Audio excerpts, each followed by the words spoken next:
My question is, Gospel of Thomas, what's the deal with that?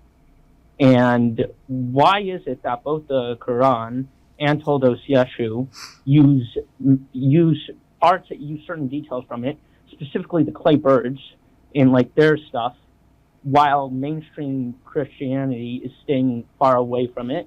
So what's the deal with that? That's it. All right, good question. Okay, go ahead and hang on underneath the answer. Thank you for your call. Bye. All right, I'll see ya. Yeah. So that's interesting. So the Gospel of Thomas is a book that we knew existed and was discovered not that long ago. But there are many books that were discussed by the church fathers that were lost. Because if it didn't make it into the canon and it wasn't heavily revered, then scribes are not going to copy it. I know this is hard to imagine, but in the ancient world, if you wanted a book, it had to be written by hand. That's what the word manuscript literally means, written by hand.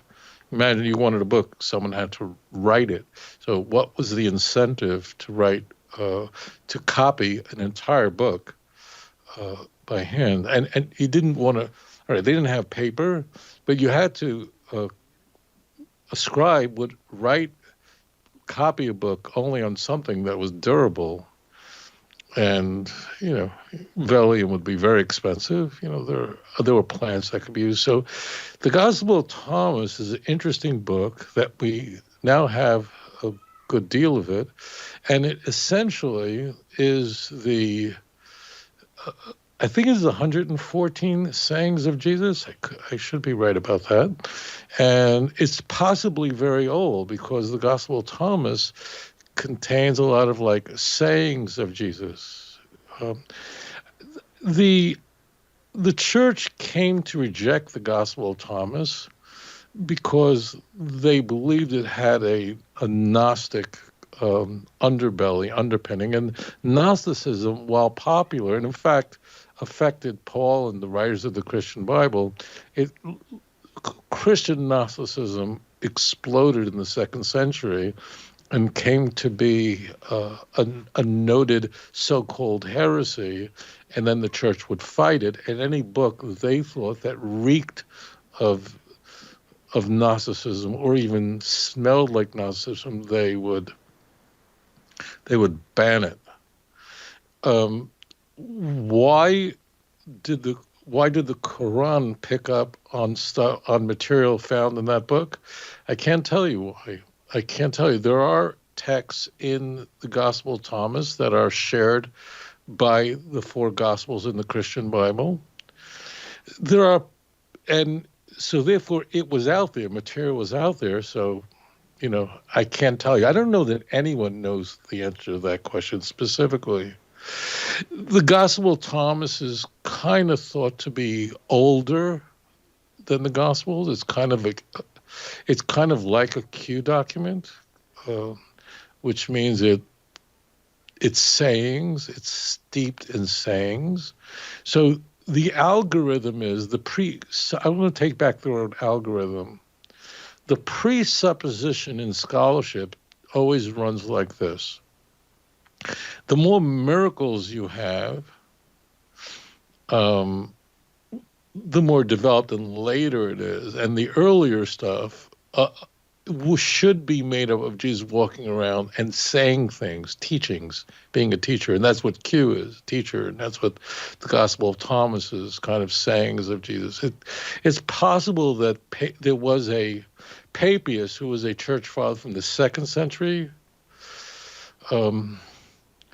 So he says that there was some Hebrew or Aramaic book that contained the logi, which means the words, the sayings of Jesus. That does not survive.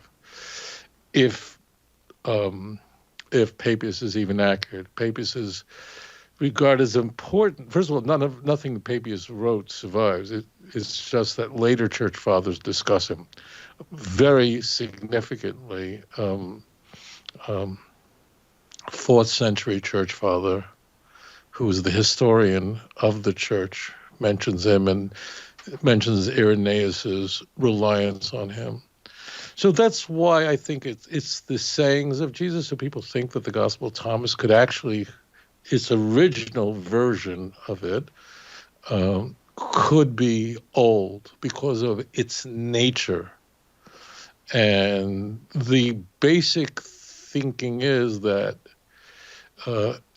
if you accept as a postulate that Jesus was some sort of teacher from the Upper Galilee running around teaching stuff, so that would represent an earlier iteration of Christianity, and that he would be running around just doing incredible miracles.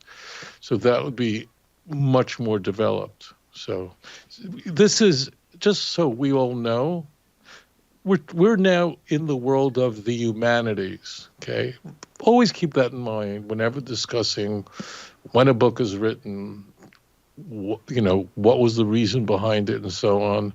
This is not a hard science. This is not like you could reproduce it, you could be replicated. That kind of gold standard that's used in the hard sciences can't be done in the humanities. Moreover, bear in mind that in this topic of biblical studies and so on, I would say every 30 years, scholars just change their view.